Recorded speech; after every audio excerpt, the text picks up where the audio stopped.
আজ বীরশ্রেষ্ঠ রুহুল আমিনকে নিয়ে একটি অজানা ইতিহাস জানব আমরা।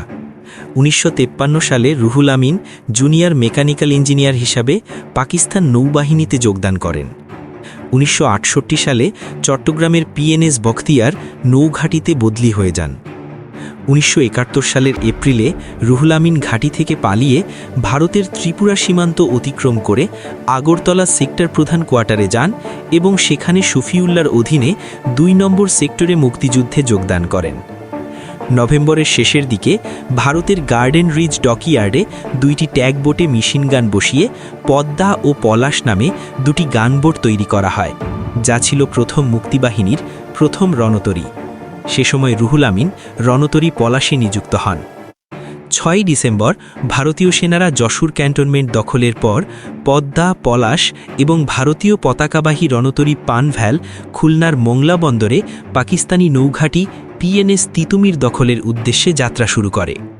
ভারতীয় জাহাজ পানভ্যালের কমান্ডার ক্যাপ্টেন মনেন্দ্রনাথ ছিলেন এই মিশনের সর্বাধিনায়ক। ১০ ডিসেম্বর দুপুর ১২টার দিকে গানবোটগুলো খুলনা শিপইয়ার্ডের কাছে এলে অনেক উঁচুতে ৩টি যুদ্ধ বিমানকে উড়তে দেখা যায়। শত্রুর বিমান অনুধাবন করে পদ্মা ও পলাশ থেকে গুলি করার অনুমতি চাওয়া হলেও কিন্তু অভিযানের সর্বাধিনায়ক ক্যাপ্টেন মনেন্দ্রনাথ বিমানগুলোকে ভারতীয় বিমান বুঝতে পেরে গুলিবর্ষণ থেকে বিরত থাকার নির্দেশ দেন।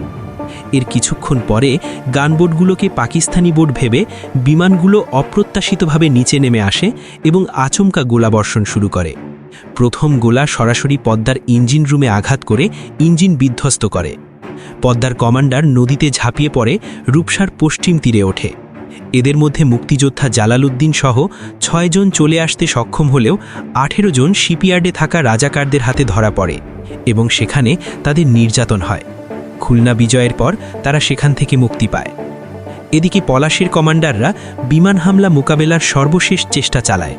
তারা বারবার পাল্টা হামলার অনুমতি চাইলেও পানভ্যালের কমান্ডার ক্যাপ্টেন মনেন্দ্রনাথ অনুমতি দেয়নি। হঠাৎ একটি গোলায় পলাশের ইঞ্জিনে আগুন ধরে যায়। এ সময় নাবিকরা নদীতে ঝাঁপিয়ে পড়লেও রুহুল আমিন পলাশের নিয়ন্ত্রণ নিয়ে তাকে পূর্ব তীরে ভিড়াতে চেষ্টা করেন। অবশেষে মারাত্মক আহত অবস্থায় তিনি রণতরীতেই শাহাদত বরণ করেন। এভাবে নিজেদের প্রথম মিশনে এসেই এবং একটা দেশের জন্মের আগেই সে দেশের প্রথম যুদ্ধজাহাজ দুটি মিত্রদের ভুল হামলায় ধ্বংস হয়ে যায়। এখানে একটা গল্প প্রচলিত আছে যে রুহুল আমিন নদীতে ঝাঁপিয়ে পড়ে কুলে এসে উঠলে রাজাকারদের হাতে ধরা পড়েন এবং তারা তাকে নির্যাতন করে হত্যা করে। কিন্তু গানবোট পদ্মায় থাকা মুক্তিযোদ্ধা জালালউদ্দিন জানায় ঘটনাটি বানোয়াট। তিনি বলেন, ঘটনার ২ দিন পরে লোকমুখে খবর পাই যে পলাশ রূপসার পূর্বে তীরে চরে আটকে আছে এবং তাতে একটি লাশ পড়ে আছে। খবর পেয়ে আমি আমার কয়েকজন সাথী নিয়ে সেখানে যাই। পলাশে উঠে দেখি রুহুল আমিনের লাশ। তখন স্থানীয় লোকদের সাহায্যে কুলে এনে সেখানেই দাফনের ব্যবস্থা করি। আরও একটা উল্লেখ্য বিষয় হলো, গোলার আঘাতে রুহুল আমিনের পুরো ডান হাত উড়ে গিয়েছিল, ফলে তার পক্ষে সাঁতার কেটে তীরে আসা সম্ভব ছিল না। তাই হয়তো সে ইচ্ছে করেই বোটে অবস্থানের সিদ্ধান্ত নেয়। পদ্মা ও পলাশের উপর চালানো এই হামলাকে পাকিস্তানের বিমান হামলা বলে চালানোর চেষ্টা করা হয়।